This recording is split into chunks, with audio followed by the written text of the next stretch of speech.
자, 오늘은 나이와 무관하게 여자분들에게 와, 저 남자 정말 매력있다 라는 평가를 받는 남자분들의 비밀에 대해서 제가 알려드리고자 합니다. 여러분, 남자가 나이를 먹으면서 왜 점점 여자를 만나기가 어려워질까요?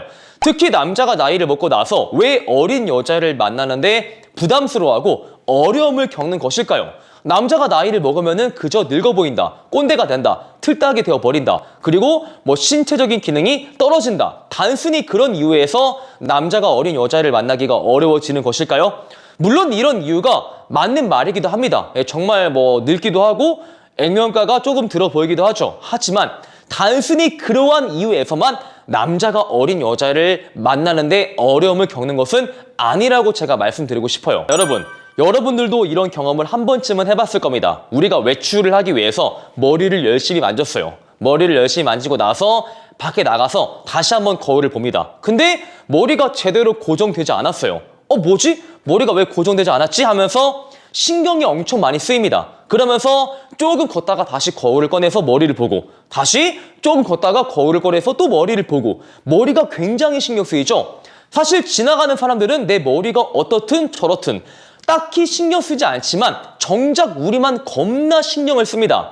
여러분들이 남자라면은 이런 경험을 한 번쯤은 해봤을 거예요. 이처럼 남들은 내가 어떻든 저렇든 간에 별로 신경 쓰지 않지만 남들이 나를 이렇게 볼 것이다. 가령 내 머리가 좀 고정이 안 돼서 아이, 저 새끼는 머리 고정도 못하고 나왔네, 이렇게 볼 것이다. 남들은 신경 쓰지 않지만 남의 시선에 대해서 지나치게 인식하는 것을 우리가 스포트라이트 효과라고 부릅니다.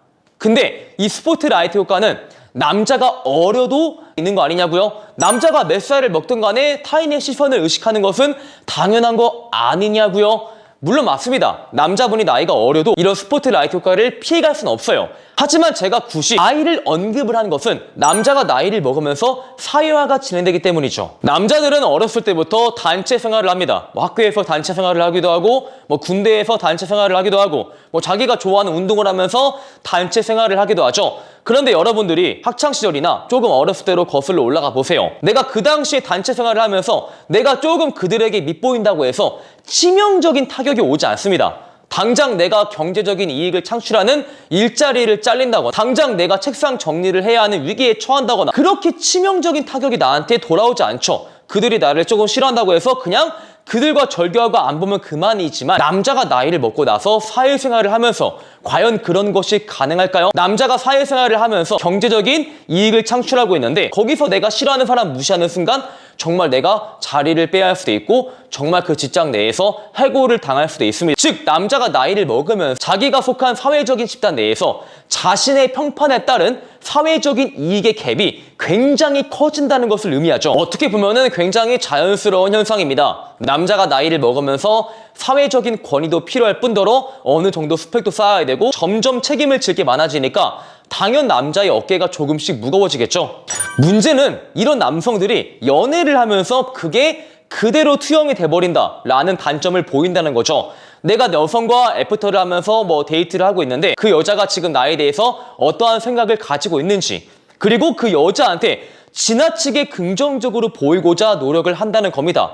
물론 우리가 여성의 마음을 사기 위해서 그 여자한테 긍정적이고 괜찮은 남자로서 보여야 하는 것은 맞습니다. 하지만 이게 정도를 지나치면은 우리가 픽업해서 뭐라고 부르죠? 맞습니다. 이게 정도를 지나치면은 니디함으로 비추어진다는 겁니다. 남자들은 지금 자기가 여자한테 하는 행동이 니디해 보이는지 그렇지 않은지 객관적인 인지가 안 되신 분들이 꽤나 존재한다 이 말이죠. 남자분들은 지금 시시각각 자기에 대해서 인식이 어떻게 형성이 되어 있는지, 지금 애프터 임하고 있는 여자의 기분이 어떤지 실시간으로 파악을 하고자 하죠. 하지만 여자분은 그것을 그렇게 받아들이지 못해요. 이 남자가 세심해서 지금 나의 기분을 파악을 하고자 노력을 하고 있구나, 이렇게 받아들이면 대한민국 연애 전선이 굉장히 아름다울 겁니다. 하지만 막상 남자가 지현씨 지금 여기 어떠세요? 맛이 어떠세요? 분위기 어떠세요? 이러한 질문 던졌을 때 여자분이 받아들이길 이 남자는 자기 스스로에 대해서 자신감이 후달리니까 지금 지속적으로 내 기분을 파악을 하고자 하는구나, 이렇게 받아들인다는 것이죠.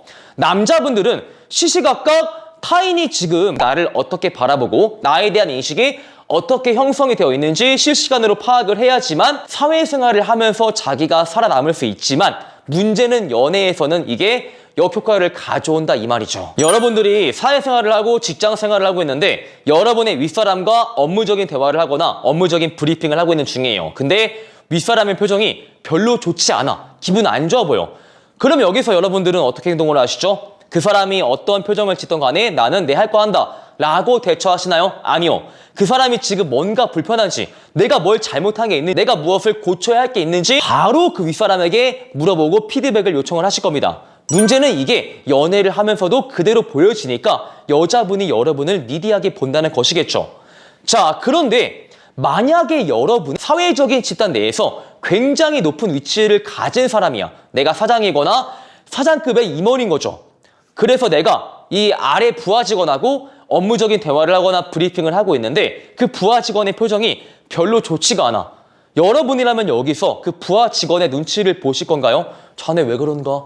내가 혹시 뭐 마음에 안 드는 게 있나? 하면서 눈치를 전혀 보지 않을 겁니다. 어떻게 하시죠? 철수 씨, 우리 기왕 지금 회의하고 있는 건데 좀 밝게 임합시다. 뭐 안 좋은 일 있어요? 그거 안 좋은 일은 본인 일이고 업무적인 대화니까 조금 파이팅 합시다. 이런 식으로 그 사람의 눈치를 보지 않고 그 사람의 행동을 수정을 해줄 것을 우리가 요청한다는 것이죠. 즉 우리가 시시각각 그 여자의 심리를 파악을 하고자 하고 여성의 의중을 궁금해한다는 것은 우리가 속한 집단 내에서 나는 위치가 낮은 사람이다 라고 간접적으로 광고를 하는 꼴이 되어버린다 이 말이죠. 여자분들은 사회적인 직감이 뛰어나기에 남자가 지속적으로 그런 행동을 보인다면은 이 남자의 사회적 가치가 매우 떨어지는구나 이렇게밖에 안 본다는 겁니다. 남성들 대부분은 자기가 하는 행동이 내 가치를 올려주는지 내 가치를 떨구는지 제대로 인지하지 못하고 있어요. 나는 그 여자의 기분을 파악을 하기 위해서 던지는 질문이 내가 세심하다 라고 파악을 하고 있지만 그 여자분들은 그 남자의 값어치가 떨어져 보인다라고 인지하거든요. 즉 남자가 나이가 많아도 어린 여자를 잘 만나시는 분들은 내가 사회화로 인해서 여자한테 어떠한 행동을 할 때 그것이 가치가 떨어져 보인다라는 것을 정확히 인지를 하고 있기에 애프터나 데이트 내에서 자신의 가치가 떨어져 보이는 행동을 거의 하지 않는다 라는 공통점을 보여주고 되려 자신의 값어치가 올라가는 행동을 많이 한다는 공통점을 보여주죠. 즉 여러분이 이 원리를 제대로 이해를 하신다면 나이를 먹더라도 어린 여자를 후리시는데 굉장히 큰 도움이 되실 겁니다. 자, 이렇게 해서 제가 몇 가지 예시를 조금 알려드렸고 조금 디테일한 정보를 원하시는 분들은 우리 매력 있는 남자에 오시면은 여기에 대해서 조금 더 디테일한 정보를 드리고자 합니다. 오늘 영상이 마음에 드시는 분들은 좋아요와 구독, 추가적으로 네이버의 매난 봄카페를 가입을 하시면 어프로치 애프터 폰게임 45만 원 가량의 인강을 제공을 해드리기에 꼭 한번 가입하시길 바랄게요. 안녕.